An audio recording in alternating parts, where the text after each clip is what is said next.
How about this? Talk a little football right now. Let's do it. And a little cha-ching. Little cha-ching. Former number one pick, Trevor Lawrence. Yes, sir. 5-year extension, $275, right on par with what Joe Burrow signed on $275. Thoughts? $200 million, by the way, guaranteed. $200 million guaranteed. Straight cash, homie. Straight cash, homie. You know, and it's one of those things too. People say, well, the numbers and not winning. Your value is what your franchise is willing to pay you, what the market is.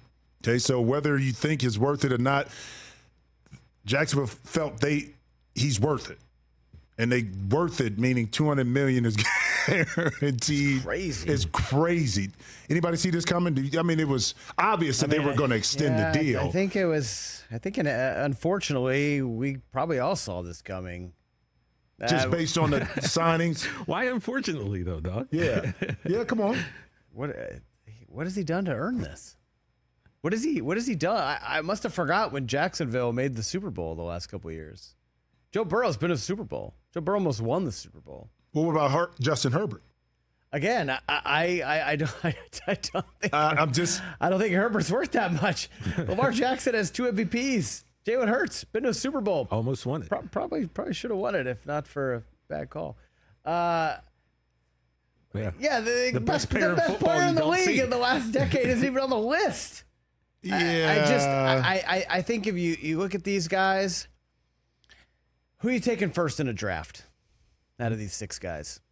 Oh, I'm stuck between Lamar and Joe. Yeah. Burrow. Me. Yep. Those, yep. I mean. And that's 2 MVPs and a Super Bowl appearance. Yeah. I like Justin Herbert, but the guy's got a 500 career record, right? Yeah. Mm-hmm. Chris's thing, Joe. Trevor Lawrence has the same stats as Gardner Minshew. And they kind of ran Garden out of there too. What are we doing? Chris's thing, Jimmy, is like he hates the way, and I get what he's saying, like the way these numbers are situated for these quarterbacks, and we're resigned to the fact that, like, all right, well, it's your turn, so you have to get this amount no matter what you've accomplished.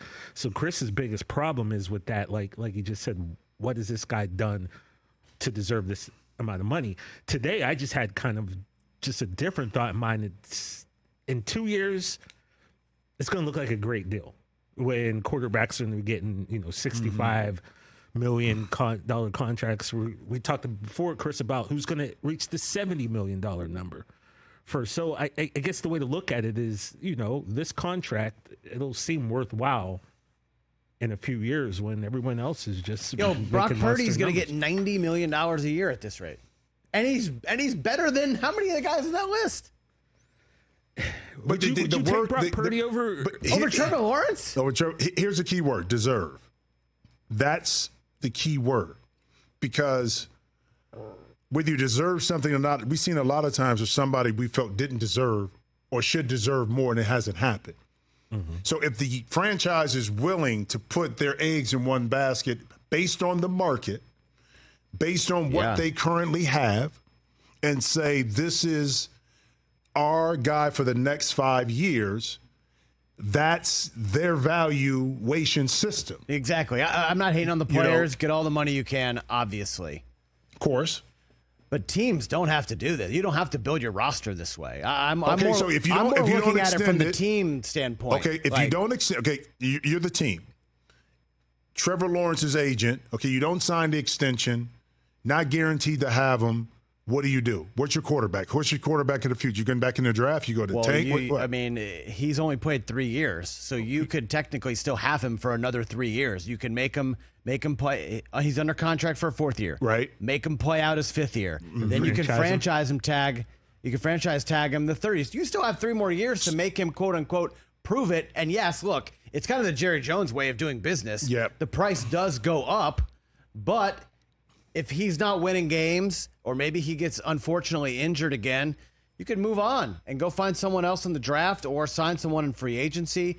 You end up saving yourself money, whereas you give him it all now, you're stuck. You're locked in. He's your guy for 5 years now. But TJ's point, this deal may seem like a bargain 2 years from now. Let's say you don't sign him. You don't extend the It money could, you unless want. there's a massive market correction. And he improved so much, and that number now it's all congruent and all. The salary cap will be a lot different 2 years from now. Yeah, it's seemingly going up every It's year. seemingly going up.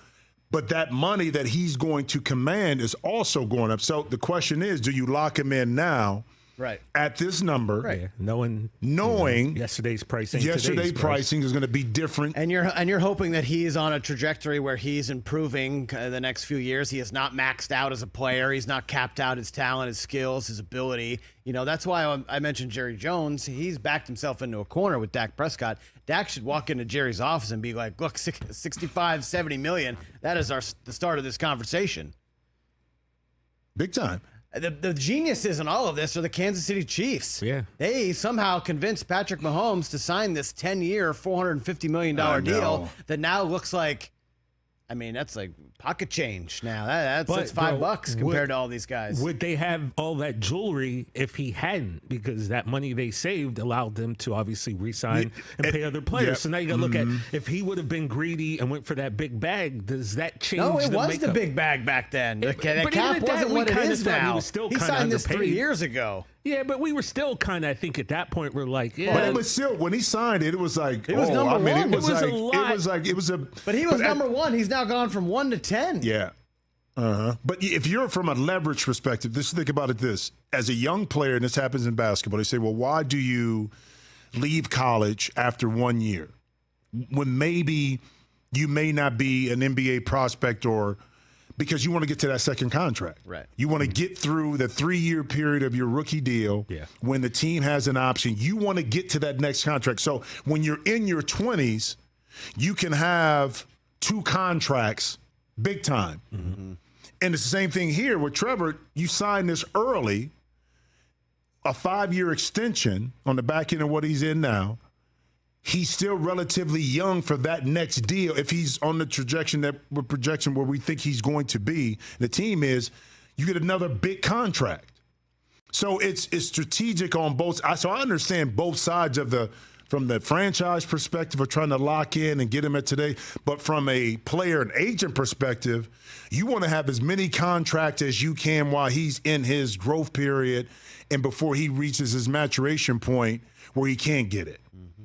And that's the tug of war. And in today's world, with the way TV money works, back in the day, early in my career, the TV money wasn't there. So you based a lot of the salary cap around ticket sales, merchandise, parking, suite sales. Those things really influenced what the market was, what you could pay players, what the salary cap.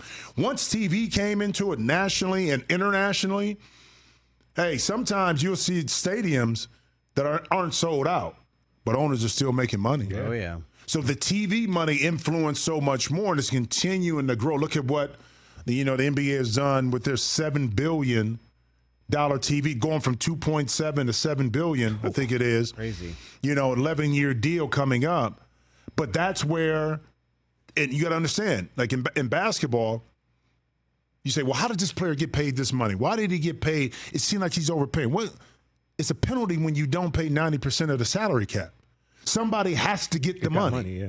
So who you choose to give it to, depending on who's free agent at that time or who you can get in to come in or who you're retaining as a free agent and signing is very important. Mm-hmm. Joe Johnson, I remember he signed a big deal in Atlanta. I was like, well, why would you pay him that much? Because he's a star. You're not going to get another player like that. So the timing was perfect for Joe. Not that he didn't deserve it, but they had to pay. Reggie Jackson, I think, got a big deal in Detroit. Why'd you pay? What he had to pay. And football is the same kind of thing in regards to the salary cap and locking in the big-time quarterback for the future.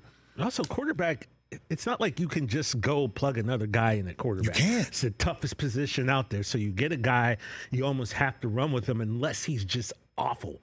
Because it's tough to play this position. So you got to lock your guy up. True. Yeah. And you got to stick with him, unfortunately, for better or for worse. I shouldn't say unfortunately, but for better or for worse, you got to stick with him. Catch the Rich Eisen Show every single day on the Roku channel, 12 to 3 Eastern, for free.